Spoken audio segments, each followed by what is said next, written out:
Hi, and happy Thursday, everybody. Welcome. Welcome to my little Thursday pep talk.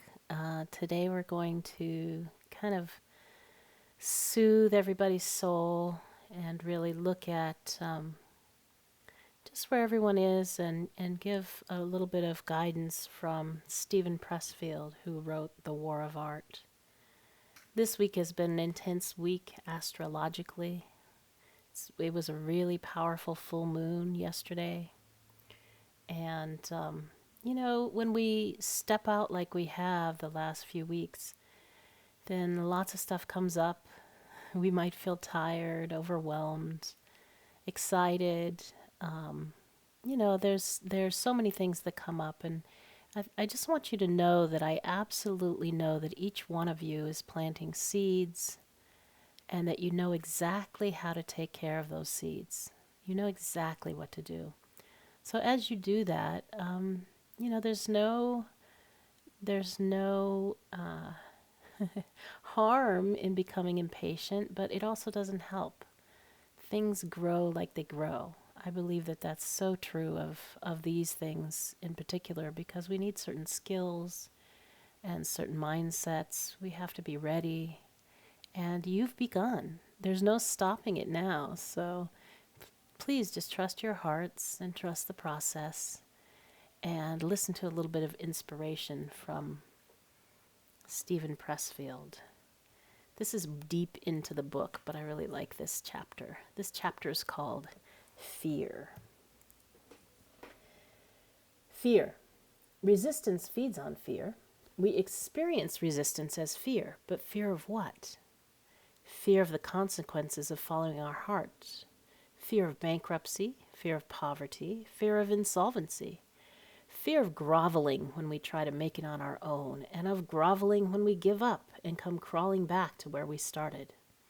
Fear of being selfish, of being rotten wives or disloyal husbands. Fear of failing to support our families, of sacrificing their dreams for ours. Fear of betraying our race, our hood, our homies. Fear of failure. Fear of being ridiculous. Fear of throwing away the education, the training, the preparation that those we love have sacrificed so much for, that we ourselves have worked our butts off for. Fear of launching into the void, of hurtling too far out there.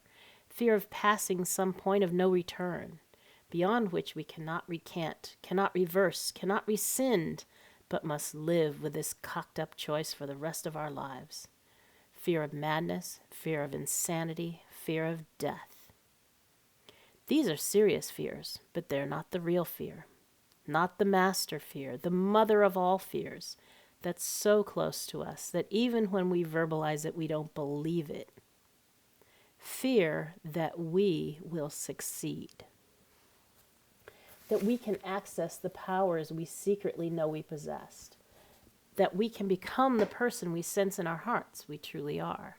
This is the most terrifying prospect a human being can face, because it ejects him at one go, he imagines, from all the tribal inclusions his psyche is wired for and has been for 50 million years. We fear discovering that we are more than we think we are, more than our parents, children, teachers think we are. We fear that we actually possess the talent that is our still small voice, possess the talent that our still small voice tells us. That we actually have the guts, the perseverance, the capacity. We fear that we truly can steer our ship, plant our flag, reach our promised land. We fear this because if it's true, then we become estranged from all we know. We pass through a membrane. We become monsters and monstrous. We know that if we embrace our ideals, we must prove worthy of them, and that scares the hell out of us. What will become of us? We will lose our friends and family, who will no longer recognize us.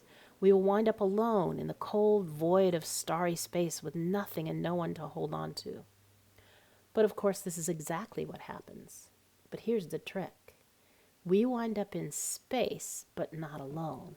Instead, we are tapped into an unquenchable, undepletable, inexhaustible source of wisdom, consciousness, companionship. Yeah, we lose friends, but we find friends too, in places we never thought to look. And they're better friends, truer friends, and we're better and truer to them. Do you believe me? That's the end of that chapter. We've found friends. Let's bond together. Let's support each other in whatever place we are right this very minute, this very day. I'll see you again in a couple of days. Thanks, ladies.